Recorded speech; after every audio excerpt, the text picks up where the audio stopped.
साथ है Sanjay Yadav. Sanjay ji video on करें।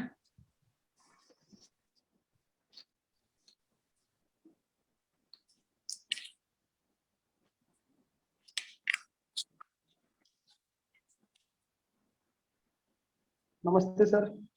नमस्ते संजय जी। जी सर। तो अलवर। जी सर। कहाँ रहते हैं अलवर में? सर अलवर में इनकम टैक्स कॉलोनी सर। अच्छा, south west block Alwar. Good. आपने पॉलिटिकल साइंस में किया? जी सर। Very good. आप ये इंस्पेक्टर इनकम टैक्स डिपार्टमेंट में आप? इनकम टैक्स डिपार्टमेंट में सर।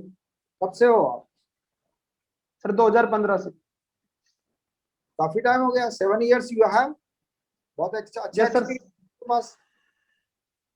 जी सर 6 वर्ष हो चुके हैं मुझे सर इनकम टैक्स डिपार्टमेंट में, तो नवंबर आपको प्रमोशन 2015 होने से। वाला है वहाँ पर? सर अभी नहीं, प्रमोशन 7-8 साल बाद होगा सर। प्रमोशन जो राजस्थान में है सर वो धीमे चल रहे हैं, तो 7-8 साल लगेंगे सर। अच्छा अच्छा अच्छा अच्छा। चलो, ये आपको जो इनकम टैक्स से रिलेटेड क्वेश्चन, आपके लिए पॉलिटिकल साइंस से कोई क्वेश्चन नहीं बनाया मैंने। इनकम टैक्स से रिलेटेड कुछ क्वेश्चन आपसे पूछता हूँ मैं। इनकम जी सर। टैक्स पर 10% सरचार्ज कितनी राशि पर लगता है, कितनी आय पर लगता हो? सर यदि इनकम है 1 करोड़ से ज्यादा है सर, 50 लाख से 1 करोड़ में से 10% लगता है सर। 50 लाख से 1 करोड़ में, नहीं 50 तो लाख से ज्यादा होने पर सर। इनकम टैक्स पर सरचार्ज, सरचार्ज जी सर। जो गवर्नमेंट जो है ना, ये इनकम टैक्स पर सरचार्ज जो है लेना शुरू करती है, चाहे 1% हो, 2% हो, वट एवर में भी, जी सर। वो शायद 1 करोड़ पर नहीं है, 50 लाख पर नहीं है। थोड़ा इसको देखना। सर 50 लाख से 1 करोड़ शायद है सरचार्ज सर। 50 लाख से ऊपर 10% है। 1 करोड़ तक, 1 करोड़ से 2 करोड़ पे सर जो है वो 15% है, फिर 25% और 37%, ऐसे है सर सरचार्ज की जो रेट्स हैं। चलो, आप फिर भी एक बार देखना इसको कि कितने अमाउंट से शुरू होता है ये सरचार्ज। 50 लाख से शुरू होता है सर, जहां तक मैं याद कर पा रहा हूँ। चलिए ठीक है।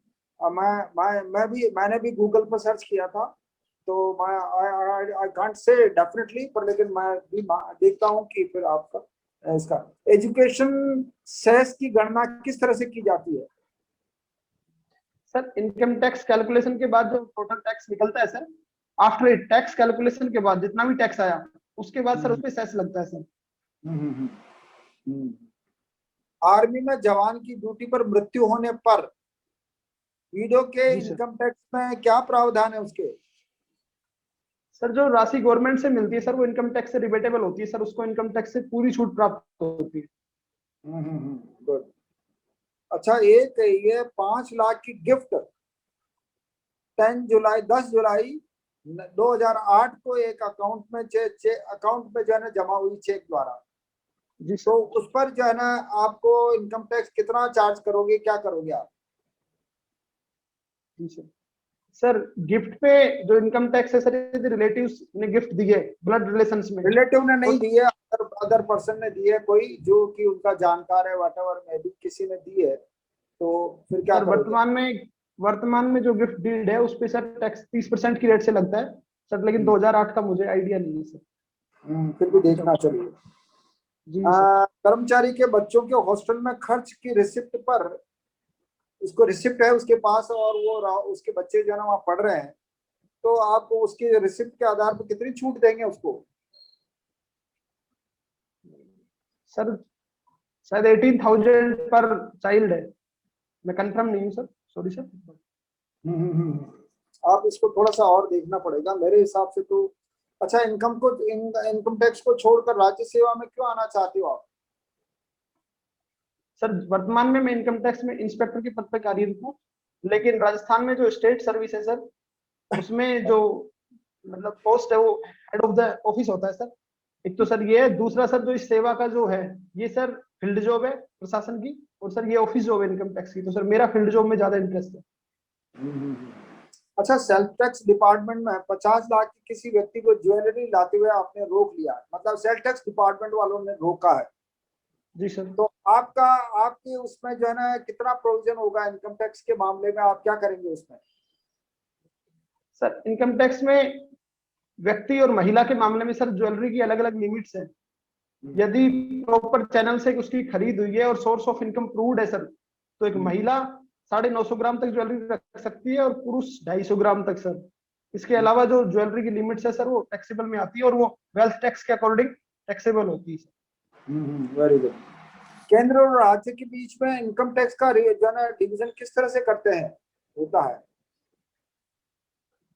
सर सेंट्रल गवर्नमेंट टोटल जो टैक्स है वो कलेक्ट करती है, इनकम टैक्स है, बट जो मतलब गवर्नमेंट टैक्स देती है स्टेट्स को, वो सर जो फाइनेंस कमीशन है उसकी सिफारिशों के आधार पर, जैसा कि वर्तमान में 15वें वित्त आयोग में 41% रेट तय की गई है, तो उस हिसाब से सर इनकम टैक्स स्टेट्स को दिया जाता है जो भी। भारत इनकम टैक्स इस बार अभी कुछ दिनों जो है ना आया था रिव्यू में, इसमें न्यूज़पेपर में भी था, इनकम टैक्स का जो है कलेक्शन दूसरे कुछ जो है अर्निंग के कंपैरिजन में कम हुआ हो, कितना हुआ है सर? एक्चुअली इनडायरेक्ट टैक्स का जो कलेक्शन है उसकी तुलना में जो डायरेक्ट टैक्स का कलेक्शन है वो सर लगभग 1 लाख करोड़ रुपए कम हुआ है सर गत फाइनेंशियल ईयर में सर।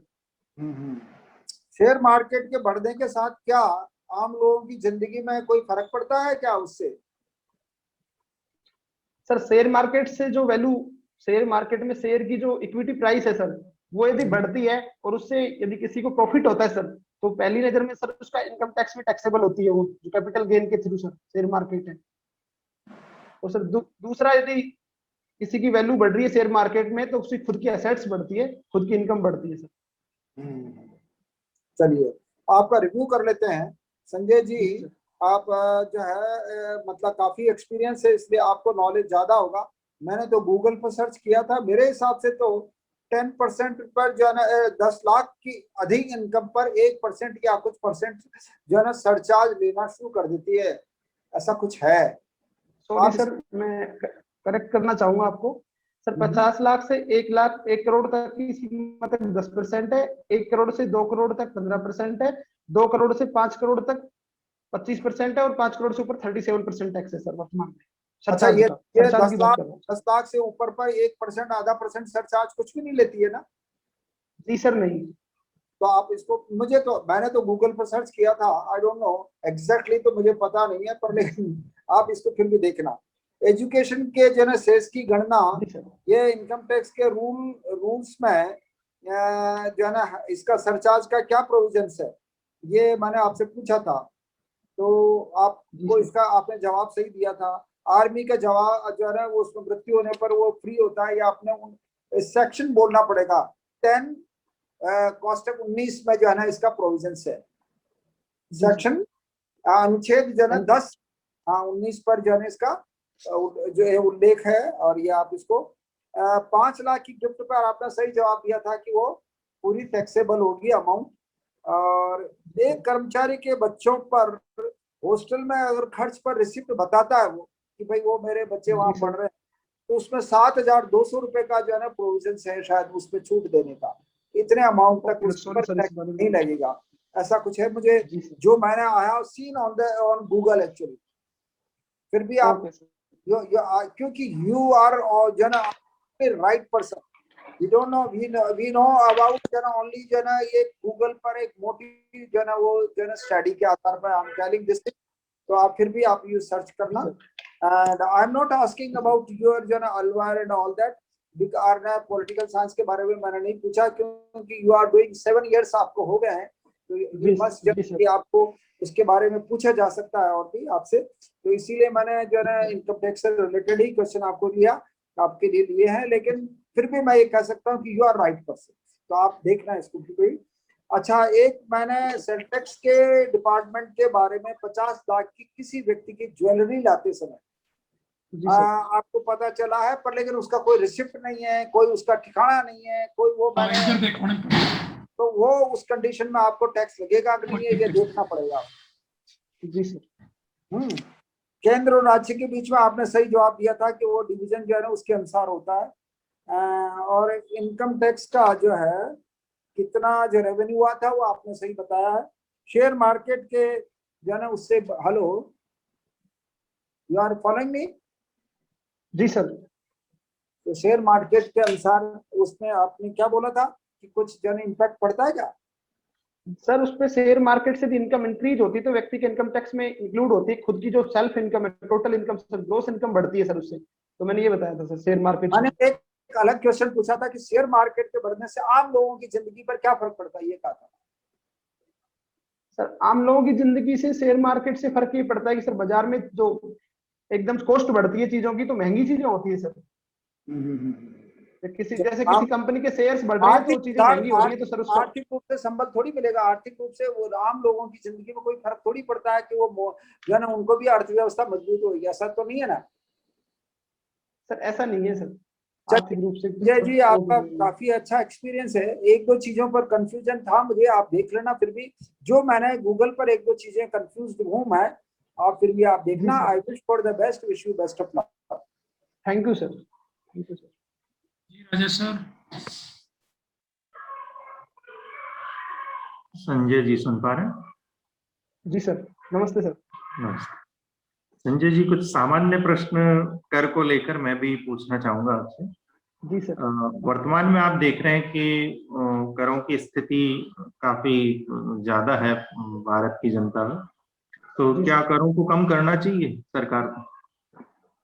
सर जो वर्तमान में जो टैक्स रेट्स हैं उनसे सर मैं पूर्णतः सहमत हूँ कि 2.5 लाख तक की इनकम तक कोई टैक्स नहीं है, और उसके बाद भी 87A के तहत यदि 5 लाख तक की इनकम है आपकी तो आपको रिबेट मिल जाती है सर। तो मेरा ये मानना है कि सर जो वर्तमान में जो टैक्स रेट्स है वो बिल्कुल प्रॉपर है। इससे सर कम टैक्स रेट होना देश के जो कर संग्रह है सर उसमें कमी आएगा। नहीं, महंगाई आप देखिए जबरदस्त बढ़ रही है। सर महंगाई का और टैक्स रेट का सर आपस में संबंध स्थापित करना सर बड़ा मुश्किल है, बिकॉज टैक्स रेट से टैक्स कलेक्शन बढ़ता है, ना कि गवर्नमेंट के सर महंगाई की कुछ चीजों पे असर पड़ता है। हाँ जीएसटी के अंतर्गत कुछ चीज जरूर है कि इनडायरेक्ट टैक्स है, उससे महंगाई थोड़ी बढ़ती है, पर डायरेक्ट टैक्स का सर उस पर कोई इम्पैक्ट नहीं पड़ता महंगाई। आयकर की कह रहा हूँ, आयकर जो है उसकी सीमा बढ़ाई जानी चाहिए महंगाई को देखते हुए। सर अभी वर्तमान टैक्स रेट से मैं पूर्णतः सहमत हूँ। चलिए, अच्छा, क्या सुझाव देंगे आप कि ये जो आयकर है इसको कम करने के लिए? ऐसा कोई तरीका है कि आयकर को जो लिमिट है वो बढ़ा दी जाए और सरकार को भी फायदा हो? ऐसा कोई तरीका है क्या? जी सर, उसके लिए जो ज्यादा से ज्यादा टैक्स पेयर्स है सर उनको सर्च करना पड़ेगा, जो टीडीएस कॉम्प्लायंस रेट्स हैं वो बढ़ाने पड़ेंगे सर, जिससे कि टैक्स की जो इनकमिंग है सर वो ज्यादा हो सके।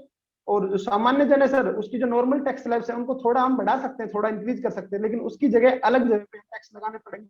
हम sir banking BTT banking transaction tax के बारे में सोच सकते हैं, इस पे यदि थोड़ा सा टैक्स बढ़ा दिया जाए तो उससे सर टैक्स की जो लिमिट है उसको हम बढ़ा सकते हैं, क्योंकि वहां जो कमी पूर्ति होगी उधर से हो सकती है सर। ऐसे कुछ सुधार सर कर भारत सकते हैं। में कहा जाता है कि 1% से भी कम लोग टैक्स देते हैं। जी सर, लगभग 1% लोग टैक्स देते हैं भारत में। तो ये जो आयकर से बचते हैं उनको दायरे में लाना चाहिए। जी सर बिल्कुल, जो व्यक्ति टैक्स चोरी करता है, टैक्स कॉम्प्लायंस नहीं करता, तो निसंदेह टैक्स के दायरे में सर उसको लाना चाहिए। क्या क्या तरीका है और क्या परेशानी है कि नहीं आ पा रहे हैं वो टैक्स के दायरे में? सर जो इनकम टैक्स का जो सर इनकम टैक्स एक्ट 1961 है सर, उसके अंतर्गत सर कुछ ऐसे प्रोविजंस हैं जो कि जिससे करदाताओं में संदेह पैदा, एक डर पैदा होता है सर, टैक्स टेरर पैदा होता है सर। तो उसको दूर करने के लिए गवर्नमेंट ने हाल ही में प्रयास किए, फेसलेस जो स्कीम्स लाई जा रही है, इनकम टैक्स पोर्टल है उसको इजी गोइंग किया गया है सर। ई फाइलिंग पोर्टल है सर, वो नया लॉन्च हुआ है अभी। जो टैक्स रिफंड्स के रेट है सर वो पहले 63 दिन प्रोसेसिंग में लगते थे, अभी 1 डे आधार पे किया जा रहा है। तो सर ये कुछ चीजें जो डिपार्टमेंट कर रहा है। दूसरी तरफ सर इनकम टैक्स डिपार्टमेंट है वो टैक्स पेयर चार्टर लेके आ रहा है, ताकि जो टैक्स पेयर्स हैं उनके लिए कुछ अलग से सुविधाएं मिल सके, उनको अच्छा वातावरण मिल सके। और थर्ड बात मैं सर ये कहना चाहूंगा कि जो भारत की जनता है उसको भी एक ईमानदारी के साथ अपना टैक्स पे करना चाहिए, क्योंकि टैक्स ही ऐसी जो वस्तु है जिससे देश का विकास होगा और लोगों को जो ज्यादा से ज्यादा सुविधाएं मिल सकेंगी, शिक्षा और स्वास्थ्य के क्षेत्र में ज्यादा विकास हो सकेंगे सर। तो मेरा ये कहना है। अच्छा, संजय जी ये बताइए, मेवात और मेवाड़ में कोई संबंध है क्या? सर एक संबंध सर मेवात और मेवाड़ में मैं याद कर पा रहा हूँ सर। सर 1527 ईस्वी में जो खानवा का युद्ध राणा सांगा के नेतृत्व में लड़ा गया था सर, उसमें तो सर मेवात के जो, हाँ सॉरी, मैं हसन खां मेवाती सर, उन्होंने उनका साथ दिया था सर। तो मैं ये संबंध याद कर पा रहा हूँ सर मेवात और मेवाड़ में। Very good. अच्छा, ये दिल्ली मुंबई इंडस्ट्रियल कॉरिडोर के बारे में बताइए। Sir Delhi Mumbai industrial corridor केंद्र सरकार की एक महत्वपूर्ण योजना है जिसके तहत दिल्ली से मुंबई तक मतलब जो दादरी पोर्ट यूपी है वहां से लेके जवाहरलाल नेहरू पोर्ट मुंबई तक एक 1483 किलोमीटर का हाईवे बनाया जाएगा। उसके साथ साथ डीएफसी और डीएमआईसी दोनों चीजें डेवलप की जाएंगी जिसमें इंडस्ट्रियल डेवलपमेंट ज्यादा हो सके और लॉजिस्टिक जो एक्सपोर्ट है सर वो ज्यादा से ज्यादा हो सके जिससे क्षेत्र का विकास को गति मिल सके। अच्छा, ये भारत के कितने राज्यों से गुजरेगा? सर भारत के 7 स्टेट से गुजरेगा सर। अच्छा, कौन सा देश आर्थिक मदद दे रहा है इसमें? सर जापान इसमें भारत की आर्थिक मदद कर रहा है। अच्छा, राजस्थान से कितना प्रतिशत हिस्सा है गुजरेगा? सर राजस्थान से 39% हिस्सा है जो राजस्थान से होकर गुजरेगा डीएमआईसी का। अच्छा, जिलों के नाम बता सकते हैं आप, कितने जिले इसके दायरे में आएंगे राजस्थान? सर राजस्थान के डायरेक्ट इसके जो लगभग 12 जिले हैं सर। मैं नाम अलवर है, जयपुर, दौसा, अजमेर, भीलवाड़ा, पाली, राजसमंद ये जिले हैं सर। बाकी इसका जो डीएमआईसी का जो एरिया है सर उसका इम्पैक्ट जोधपुर तक पड़ेगा इधर मतलब कुछ एक सर इसकी जो रेंज में जिले आएंगे उनको पड़ेगा। अच्छा, 12 डिस्ट्रिक्ट है सर। अलवर जिले में स्थित निवेश क्षेत्रों के नाम बता सकते हैं आप? सर अलवर में एक निवेश क्षेत्र स्थित है, Khuskhera, Bhiwadi, Neemrana investment region sir. अच्छा, भिवाड़ी, नीमराणा, गिलोट, टपुकड़ा ये सर सभी ये सर सभी उसी क्षेत्र में आते हैं लेकिन इस क्षेत्र का नाम दिया गया है वो खुसखेड़ा, भिवाड़ी, नीमराणा दिया गया है। बाकी जो सारे एडजॉइनिंग एरियाज है सर वो इस क्षेत्र में समाहित है सर। अच्छा, लास्ट क्वेश्चन।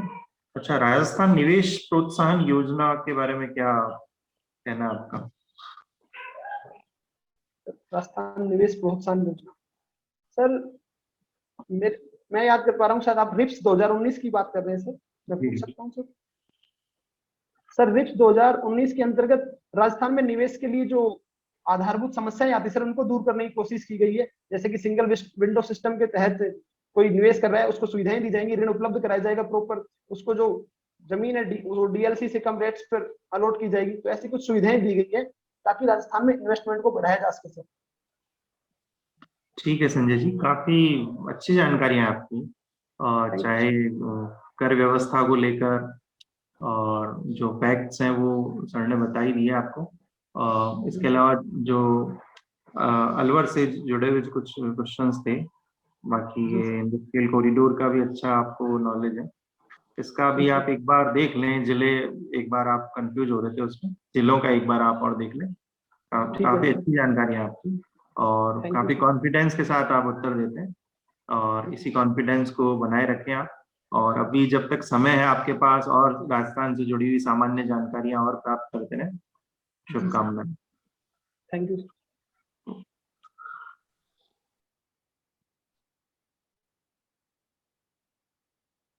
संजय जी नमस्ते सर।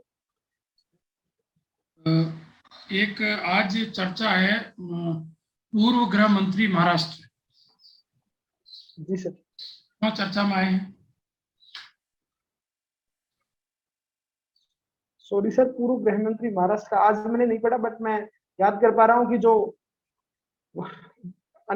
मुकेश अंबानी के घर के सामने जो जिलेटिन की छड़ें रखी गई थी कारण वहां से विवाद शुरू हुआ था सर। और बाद में महाराष्ट्र के जो डीजीपी थे सॉरी सर, जो मुंबई के कमिश्नर थे परमवीर सिंह, उन्होंने उन पर आरोप लगाए थे कि वो मतलब उनका बंदी का जो सिस्टम है थानों से चलता है सर गृह मंत्री के। इन पे एक मनी लॉन्ड्रिंग का आरोप लगा है।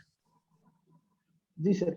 मनी लॉन्ड्रिंग क्या होता है सर? मनी लॉन्ड्रिंग जो prevention of money laundering act 2002 Bharat में लाया गया, 2012 में इसमें संशोधन किया गया। तो सर मनी लॉन्ड्रिंग का अर्थ होता है अवैध धन को वैध धन के रूप में कन्वर्ट करना सर। उसके सर 3 स्टेजेस होते हैं, प्लेसिंग, लेयरिंग और इंटीग्रेशन। क्या होते हैं? सर प्लेसिंग के तहत होता है कि धन मार्केट से आता है और मतलब धन आता है और शेयर मार्केट या मार्केट में जो इन्वेस्ट कर दिया जाता है। ऐसे इंटीग्रेशन होता है सर। और लेयरिंग होता है सर कि गुड जो सिन गुड्स या लग्जरी गुड्स है उनमें धन का इन्वेस्ट कर दिया। ऐसे ये सब तीनों अलग अलग फॉर्म से प्लेसिंग लेयरिंग। नहीं तो इसको एक जनरल टर्म में बताइए कि किस तरह से ब्लैक को व्हाइट किया जाए। जी सर। सर ब्लैक को व्हाइट करने का रियल एस्टेट सबसे बड़ा माध्यम है, जैसे मैं आपको एग्जांपल के रूप में बताना चाहूँ। ना मनी लॉन्ड्रिंग DLC सेंस में, मनी लॉन्ड्रिंग के सेंस में बताइए। जी सर मनी लॉन्ड्रिंग के सेंस में जैसे कि कोई अवैध धन आ रहा है, या जिसको ब्लैक मनी कह सकते हैं, ब्लैक मनी सर इनकमिंग हो रही है, और उससे अपन कोई ऐसी वस्तुएं खरीद लें कि जैसे कि लग्जरी गुड्स खरीद ली 20 लाख की, जैसे किसी ने कार ले ली 50 लाख, और बाद में उस धन का सर ये सोर्स दिखाना कि मेरा ये धन है, यहाँ से आया हुआ है, यानी खपत कम और उस धन को खपा देना सर। जैसे ही किसी चीज की वैल्यू 5 लाख है, उसमें 10 लाख एक्स्ट्रा चाहिए, तो सर वो जोड़ के उसको 15 लाख दिखाना, लेकिन मूल रूप से उसको 5 लाख ही दिखाना कि 5 लाख रुपए की वस्तु है। अच्छा, एक ये ट्विटर को लेकर आज फिर एक चर्चा हुई है कि जी जो सर। हमारे कानून मंत्री हैं उनका भी अकाउंट ब्लॉक किया गया। ये जी सर ट्विटर ने भारतीय जो सूचना प्रसारण मंत्री श्री रविशंकर, उनका जो अकाउंट ब्लॉक किया है, उसमें जो उन्होंने कहा है कि जो अमेरिकी कानून है DMCA कॉपीराइट एक्ट है सर, उसके तहत उन्होंने, जो कानून मंत्री जी, उनका ट्विटर अकाउंट ब्लॉक किया है कि हम अमेरिकी कानूनों को फॉलो करते हैं और अमेरिकी कानूनों के तहत इन पे ये कार्रवाई हुई है, जो श्री रविशंकर प्रसाद को उन्होंने की है सर। क्या है अमेरिकी कानून, क्या है सर उसके अंतर्गत जो DMCA जो कानून है इनका सर, क्या फुल उसके फॉर्म तहत क्या है ये था सर, इसका डिजिटल, एक वर्ड याद नहीं आ रहा सर मुझे, और मिलेनियम, बाकी कॉपीराइट एक्ट है। जी सर, मिलेनियम। हाँ millennium, sorry sir, thank you sir, digital millennium copyright act, ये कानून है सर, इसके तहत जी। उन पे सरकार कार्रवाई। क्या है कानून, कानून का वो क्या कहता है ये बताएं पहले। सॉरी सर, इस बारे में मुझे कंफर्म तो नहीं है, लेकिन आप अच्छा, एक बात बताएं कि किसी विदेशी कंपनी के द्वारा भारत में विदेशों के कानून को लागू करना, क्या आपको लगता है कि ये सही बात है? जी सर, बिल्कुल मैं इससे सहमत हूँ कि किसी भी भारतीय कंपनी द्वारा भारत की संप्रभुता के क्षेत्र में इसमें वायलेंस नहीं किया जाना चाहिए कि वो किसी विदेशी कानून को भारत में लागू करो। भारतीय कानून ही भारतीय जो टेरिटरी है उसमें लागू किए जाने चाहिए। ये तो अमेरिकी कानून है। जी सर। ठीक है, एक अभी एकीकृत ट्राई सर्विस थिएटर कमांड, एकीकृत ट्राई सर्विस थिएटर कमांड स्थापित की जा रही, आप समझ पाए क्या क्वेश्चन है? सॉरी सर, मैं याद नहीं कर पा रहा। ठीक है, नया क्वेश्चन है, आपने पढ़ा नहीं इसका मतलब। जी सर। कोको द्वीप अभी काफी विवाद में है, कोको द्वीप, कोको आइलैंड, जी सर। बताएं क्यों है विवाद में? सॉरी सर, मुझे इस बारे में मैंने पढ़ा नहीं है अभी हाल ही में। ओके, अच्छा, कोरोना वेरिएंट को देखें तो जो नया वेरिएंट आया इसका क्या नाम है? डेल्टा प्लस नाम है सर कोरोना के नए वेरिएंट का। साइंटिफिक नेम क्या है इसका? सर मैंने अभी आपसे ही सुना था, 417N, अभी आपने बताया था। एक आईटी नियम है, उसमें जो मेरा अंतिम क्वेश्चन है कि जो आईटी के तहत जो फेसबुक और ट्विटर और ये इन सबको इंटरमीडियरी जो स्टेटस था, इंटरमीडियरी स्टेटस, इसको इसकी सुरक्षा समाप्त कर दी है, ये क्या है?